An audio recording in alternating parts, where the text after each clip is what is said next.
Hey, how's it going? This is Jessie Medina. I am so excited to talk about today's topic, being a multifaceted person.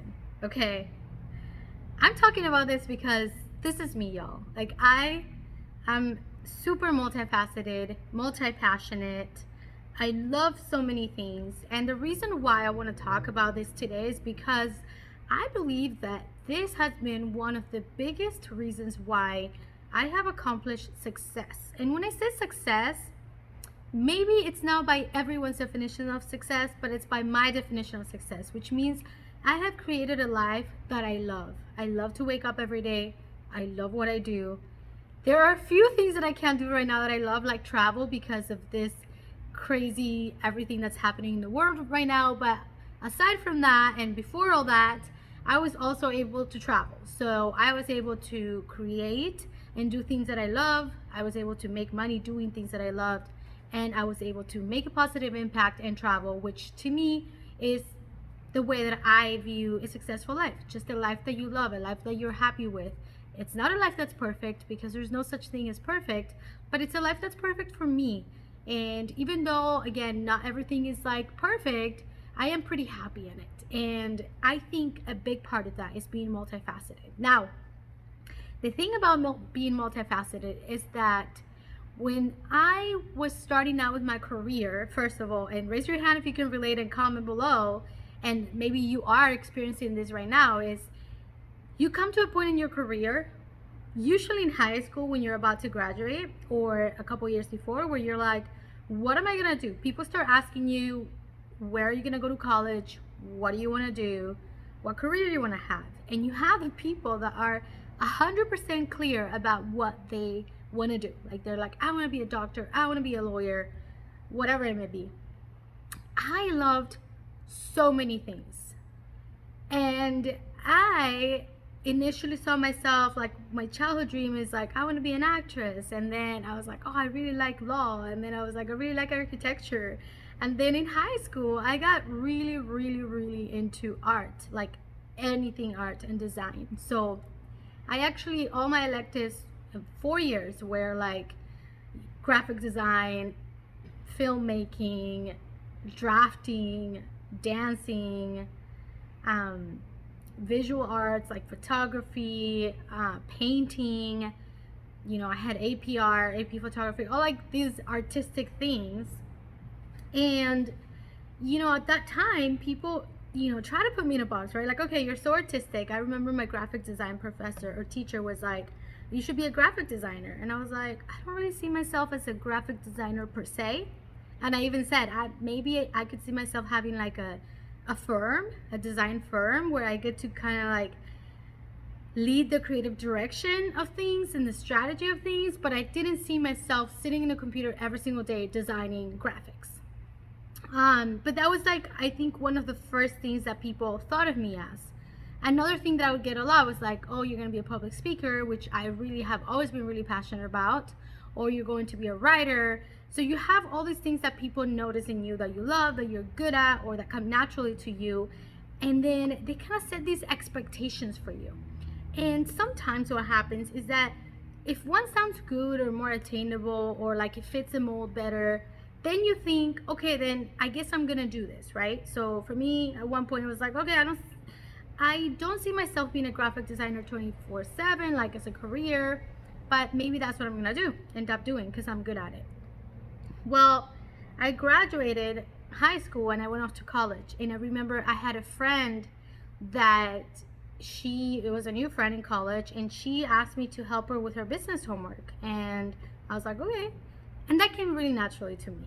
She had to create a business plan or something, and I helped her through it, and she did really well. And she's like, you should major into business. And I was like, cool, yeah, that makes sense. I really enjoyed that process. So then I went into business. And after that, while I was still in college, because I was in business, a family that I knew needed help with a business they were starting out. And they knew I was going to school for business, and I was really creative. And they knew I knew creative things too, like graphic design and website design and that kind of stuff. So they ended up asking me to work with them. And it was cool, because I actually even got a small percentage of that company, because they kind of I kind of had like a lower pay maybe, you know, just because I didn't work that many hours, so I had like a smaller salary, but I also got a percentage. So this was like my first business ownership, which I most of the time forget about. And at this point, I'm like 18 years old and I'm already like a part owner in a business. I was taking a lot of pride in this work. I started doing, you know, marketing for them, but also this was around the time of MySpace. So I actually picked up on my first social media gig, right? Because now I was doing social media through MySpace and I was doing website design. And then after that, what was I doing? So I started doing that, and then because of that, I applied for another job later on, a couple years later, that was social media. And little by little, I started climbing the corporate ladder, got different jobs, graduated college, and little by little, I started kind of getting closer to where I am today. But at the same time, at that time, it didn't seem like it. At that time, it did not seem like I was going a specific direction, okay? Because anyone that saw me would see me, you know, doing marketing and being creative and also speaking, and I love to write and I love to cook. So I started a food blog, and that was another outlet for me to take photos because I love photography. So I was taking food photos. I know what you're thinking. If you are the kind of person that's more pragmatic and you master one thing, you're probably thinking like, oh gosh, girl, like you need to focus. And that's really like most people. And even people that are creative, if they're your parents or your teachers, they want you to focus in something. And then you have the multifaceted people, which is why I'm sharing this story. I'm sharing this story because fast forward all these years, okay, I'm sitting here in my own creative space. This is called FemX Quarters. This is a co-working space slash creative space slash event space. Right now we're holding off a little bit on events because of what's happening, but we're still having safe, distanced co-working and photo shoots and film shoots, and it's super exciting, super exciting. Like I get to not just hold space for all these creative people and business owners, but I also get to create my own things. I get to create my own content, like right now I'm doing with YouTube, or I get to, you know, create whether it's photos, whether it's me writing. I get to inspire and do all these things at the same time. I don't think there would have been a clearer path for that. I don't think, you know, if I look back 10, 20 years ago, I don't think I would have woke up. I'm not the type of person, I'm sure you can relate, that, oh, I'm gonna wake up and like one day I'm gonna have a co-working space, it's gonna look like this, and it's gonna be safe and diverse and creative, and we're gonna do all these cool things in there, because this space is a multi-purpose space, right? So I think the space is a reflection of my personality because it's so multi-purpose. And I, you know, I would go to co-working spaces and I didn't really feel like it was a great setup for events or creative shoots or anything, and then I would go to a studio, but then they didn't have co-working, or I would go to an event venue to when I was throwing events, but they didn't have, you know, co-working or like other things. So like I wanted to create this multi-purpose space, and if it wasn't for all the things that I was doing that I needed these things, it would have never come together. If it wasn't for the fact that, so let's go back a little bit. Right before this, I was at that point, I had started my own creative agency, a branding agency for female entrepreneurs. So I was doing that and building strategy and branding. So that was my creative outlet. But at the same time, I was hosting empowerment events for women. And so I was in a co-working space doing, you know, renting an office for the agency. And then I was also renting venues for my events. And then at the same time, I always needed to shoot photos, always needed to shoot video, and neither one of those spaces offered that, and I didn't really feel like it was my vibe or like I could make it my own.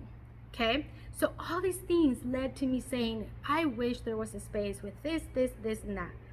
And one day it just clicked. One day I was like, well, why don't I create that space, because it's needed. And so obviously that's another story, and I can share that story later, but I created a business plan. I did the research. I did all that. That's another video. The point of this video and the reason why I'm sharing this story is because I want to illustrate to you how every single thing in my journey is part of where I am today. Not only is it part of it, but if those things were missing, if I had given up any one of those things because it didn't feel aligned, because I need to focus on one thing. Like if I had said since high school, I'm good at graphic design, I've won awards here, I'm gonna stay here, and I'm not gonna do anything else. Maybe I would be a graphic designer by now, maybe not. I'm not sure what I would be doing, but I could not see how that would have turned into like this space, right?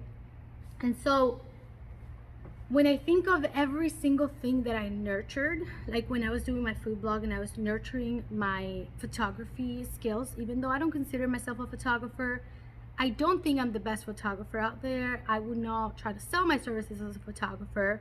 I look up to other photographers, but I got decent at it. I got decent at it because I nurtured that part of me. I played around with it. I make the mistakes. I became an enthusiast about it. And this is the second point that I want to make is that, but when I say to you, you're multifaceted, go ahead and do the things you love, it doesn't mean you're going to do them all at the same degree, right? At the same level. It doesn't mean that you're going to go and say, oh, I'm going to do all of this at once and I'm going to become a master at all of it. No, you're not that. That's not you, okay?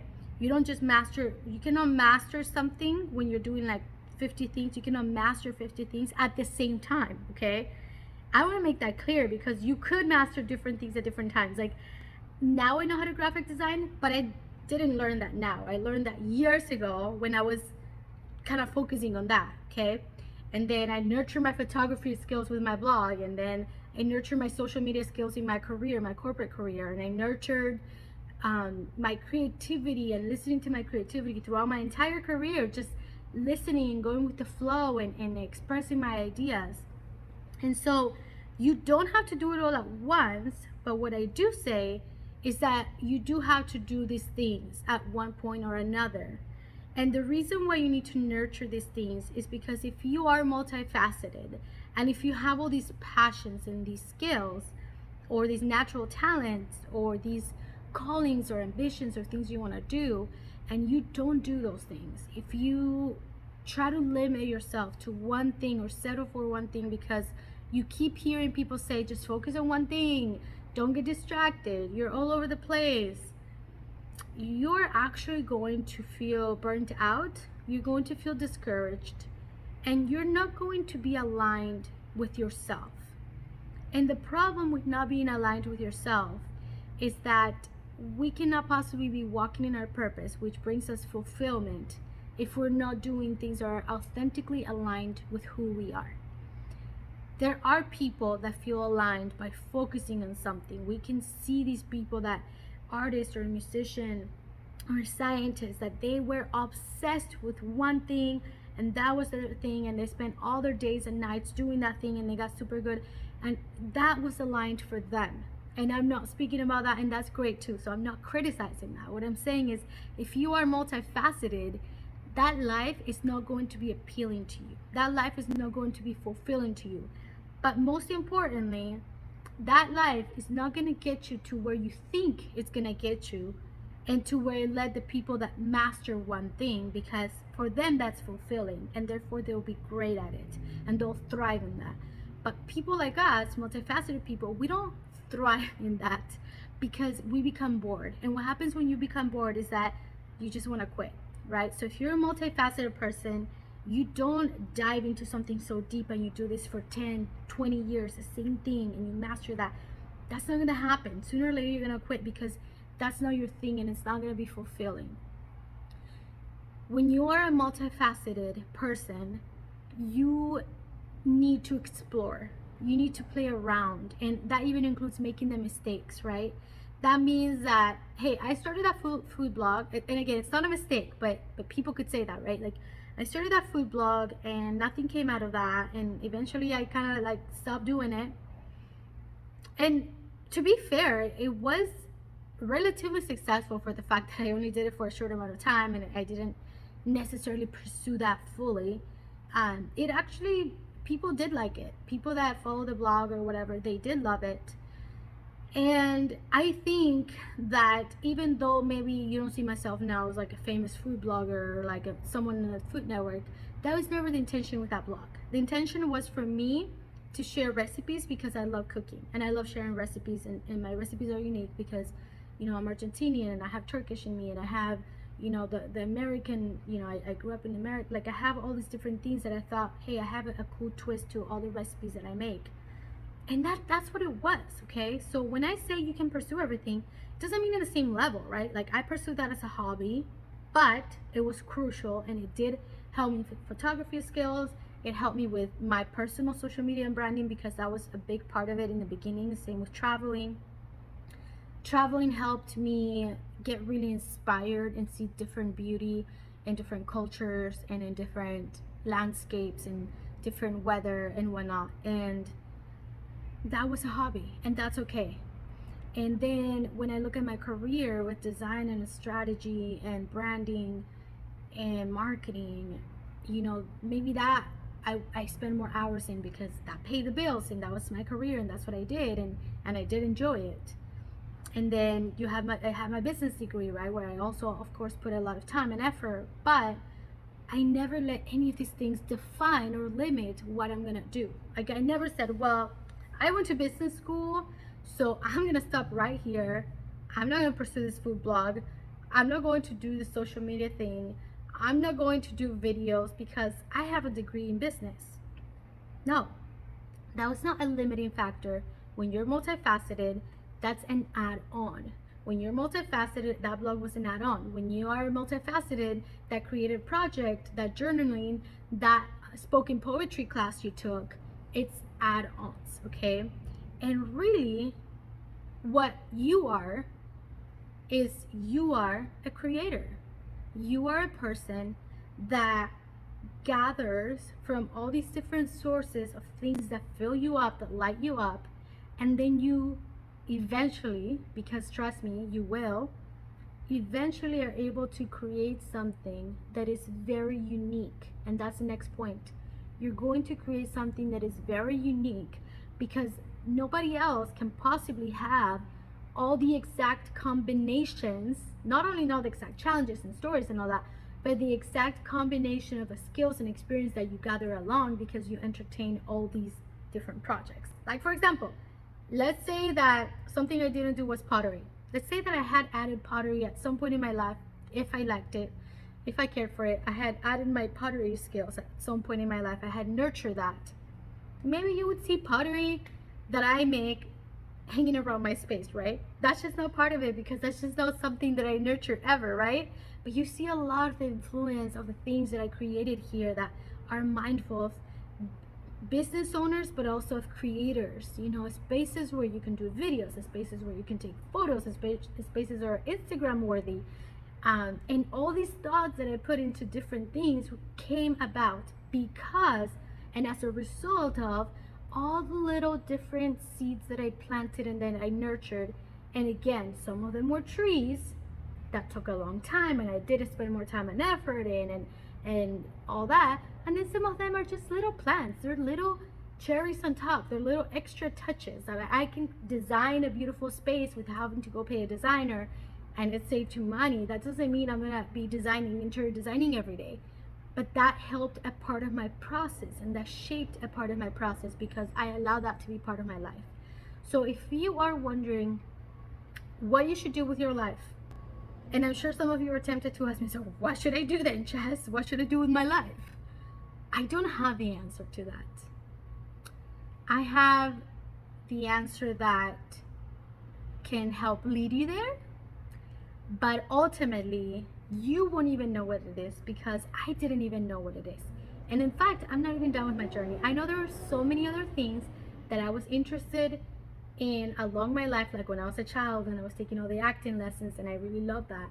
I know at some point I will end up doing something that is related to that or that I'm able to do thanks to those things that I nurtured back then. So all I can tell you is that when you decide to embrace these things that you're interested in to different levels, you will discover. And when you discover, it's not a final destination either. For example, this co-working space is not a final destination. I didn't just arrive here and now I'm just here and this is the end of the story for me. No, this is just a part of the story that is amazing and that it resonates and that it builds me up because it was meant to be part of my journey. But I know there's more, because otherwise I wouldn't be multifaceted. But because I am a multifaceted person, as much as I love this, I want to do more. And that's okay, because if that's who you are, you have to embrace who you are. So it's going to be a continuously discovery process for you. But trust me, each chapter is going to be so much better and more fun and more interesting to you because you're embracing your true nature. You're not trying to be someone else. You're not trying to be the master, that has one thing and can say, I've been researching this for 30 years. Now, they're great too, and we need them in our society. But if that's not you, that's not going to work out. So, 3 tips. Don't shut down parts of you that light you up. Embrace those things. Again, different levels. If you're like, well, I want to play the guitar, but I'm in business and I don't know how they relate. Well, maybe you just try playing the guitar as a hobby on the side. But you'll never know how that could relate. Maybe all of a sudden you start attracting business owners that are in the music industry and they need someone like you that understands the music industry or that has a good ear or whatnot, and you're going to be able to help them. I don't know. That's just one little example. But all these little things are puzzle pieces that are part of your puzzle. So don't shut them out. Don't give yourself a hard time or blame yourself or shame yourself for not being that person that others expect you to be, or having that clear-cut career that others expect of you. And I know that there may be times, because this happens a lot with creatives, where you might say, well, but I'm broke right now, or I don't have a serious career, or I'm not making as much money as I could because I didn't focus, or like you have FOMO and whatnot. It's gonna pay off. In my experience, if you're multifaceted and you're embracing these things, sooner or later, your creative work is going to speak for itself and it's going to pay off, okay? And you're going to start making the money, and it's going to manifest in such a natural way because you're going to create something so unique and irreplaceable that people are going to want to pay for that. People are going to appreciate that. People are going to want what you have. They're going to want to either learn from you or buy what you have or be with you, get coached by you, whatever it may be. Okay, don't limit yourself to other people's constraints. What I mean by that is, don't let other people's fears and limiting beliefs affect you. Sometimes when people tell you these things, it's not because they mean to put you down, and it's not because they mean to harm you in any way or discourage you. They mean well, but they say things that kind of discourages you from pursuing something. So they'll be like, oh, you're changing careers now? Like, you just paid for, like you just got a bachelor's in science and now you want to get a master's in art? Like, why? Like, what the heck? That has nothing to do with you, and it has more to do with, one, they have good intentions and they think they're being helpful. But a lot of times too, they're actually projecting. It's a constraint that they have or a limitation that they have. Like they don't think they could do that. They don't think they could pivot their life. They don't think they could pivot their career. And they don't notice that. They're just trying to help you or prevent you from making a mistake. And you can't let that get to you. You can't let that get to you in the way that you can't listen to that, but also don't get offended by it because they mean well and they're sharing what they think they know. The third tip is, don't settle for one thing at the expense of another. And what I mean by that is, it happens a lot with creatives where they're like, well, for example, myself. Okay, well, I like business, so I'm going to forget learning the guitar. There's no point. Or I'm going to forget learning Italian. Like right now I'm learning Italian. I grew up understanding most of it and having a rich vocabulary, so I wasn't fluent, but I could have a conversation. And then at some point I kind of forgot a lot, and now I'm learning Italian, and I have no idea how that's going to connect in my journey. I have no idea, how I'm going to use it. Maybe I'll end up going to Italy for a year. I have no idea. But because I'm curious about it, and because I want to do it right now, and because it feels right, I know that sooner or later that's going to pay off. And I don't want to not do it because something else. Because, well, I'm in business. I don't need to learn Italian, or, I have a great career. Why do I need to learn Italian? Or I'm not in Italy. Why do I need to learn Italian? Right? Like, no, don't limit yourself. And also know that, again, these things usually come handy in unusual ways that I can't even predict right now. But again, because I shared my story, because I want you to see how, like, when you go back, that's then you understand, oh, that's why. Like, I can go back now and say, oh, that's why that friend ended up saying, oh, maybe you should try business, and then I switched my major and blah blah blah, because that helped me in my business journey. That's why I was so interested in graphic design. That's why it all makes sense now. But it doesn't make sense until you're there, and it comes together. It comes together almost like magic. It's a magical thing. You're creating magic. You're creating something unique. And here's where I have learned about multifaceted people. So if you think you're multifaceted, these are some of the signs that you are, and there could be a lot more signs, but I want to share these because I want you to check these boxes in your head, like, okay, yes, that's me, that's me, that's me. The number one is you're gifted. What I mean by that is a lot of people are more like common sense type of thing. Like, okay, I want to become a doctor. I'm going to go to school. I'm going to study. And therefore, duh, you become a doctor, right? And I think when you're multifaceted, it's not so much like that. It's you're gifted. You have a gift for being good at things naturally. And again, these things sometimes end up just working out for you. Okay? For example, like the business thing, when that girl in college said, you're good at business, you should go into business major. I didn't really know that. I didn't really try. I didn't really do anything to become good at it. I was already kind of good at it. I was already kind of gifted. And then obviously the training helped me evolve more, but I was already kind of there. Like, you already had sort of like natural passions, or when you do something, and this is why people are called jack of all trades, and again, you're not the best at it, but you're kind of good. Like, when you do things, you just happen to be kind of gifted. Like, I could try a new sport and I'm not gonna be, say I'm trying soccer, I'm not gonna be messy, right? Because again, I'm not a master of that, but I'm naturally gonna pick it up somewhat easier than the average person. I naturally started picking up the guitar easier than the average person. So I know that if I really focus, maybe I could become a master in that, but that would never happen because I can never last that long, right? Because I love so many things and I want to be doing so many things. But you're kind of gifted. You have a natural knack for different things. The second thing is you're a creator, okay? And what I mean by that is we have people who create, and create is usually when you make something that's not made yet, right? That's when you're creating. And then you have people that make. They're makers. They example, if someone else tries to open a space like this, they'll be making it, but they won't really be creating it because they didn't really design it, right? Like, they're modeling after something else.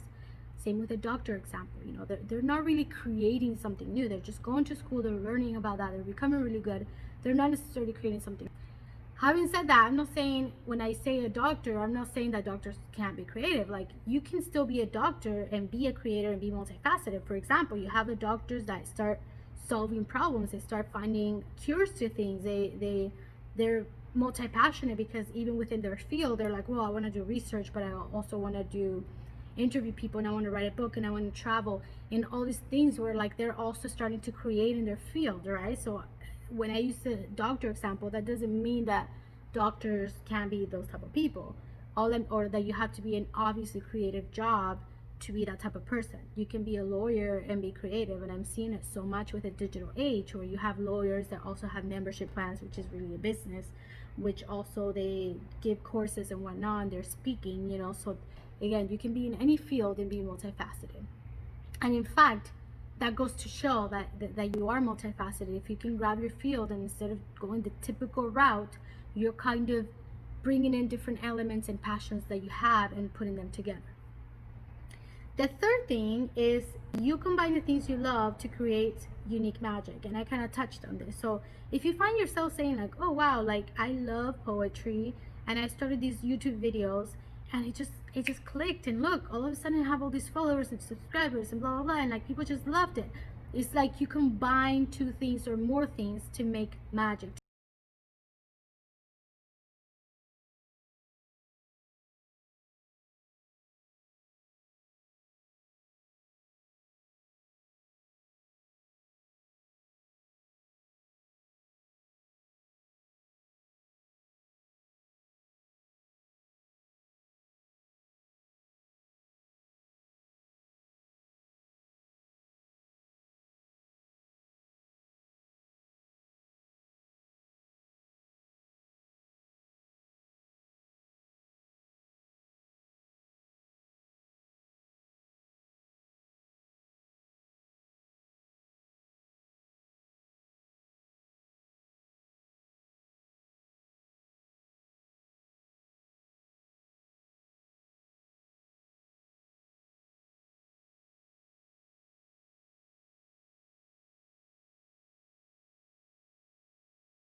Have the exact combination. The next thing I want to share is another sign is if you thrive in diversity and innovation. So that's another sign of people that are multifaceted.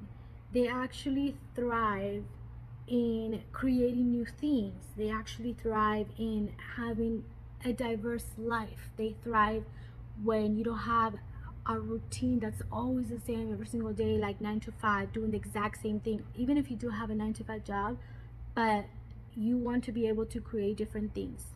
So you would be great as a creative director, a strategist, a salesperson, where like things are different every day, and know when something is the same, like customer service, or you have to use the same script and you have to say the same things, or you know, a lawyer where you only have to speak a certain way and use these laws, and that's what it is, and that's it, you know.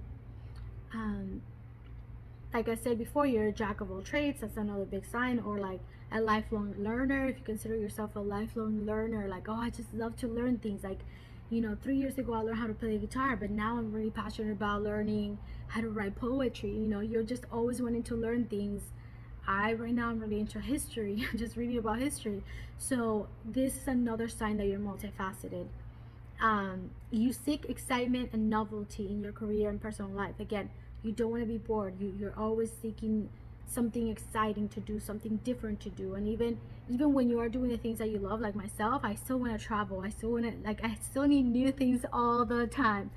And well, these are just a few things, okay? Like I said, there are so many signs, but the last one I'm going to share with you is you like things that seem unrelated, but when you finally decide to combine them, magic happens and you feel you're walking with purpose. So when I'm in this space, I feel I'm walking in purpose. When I walk in here, when I see somebody else doing a photo shoot here, when I see coworkers here, when I see a workshop here or a sister circle or any other manifestation of what I had envisioned for this space, I feel like I'm in my purpose. I feel like, dang, like this is my truth. This is my life. I'm living my dream life. I'm living the life that I wanted. I'm not confined by other people's expectations, by other people's timelines, by other people's schedules. This is the life that I wanted, and here I am. And again, that doesn't mean that that's it forever, because duh, we want to do more, right? So there's many other things I want to do, but I still feel so fulfilled in what I'm doing.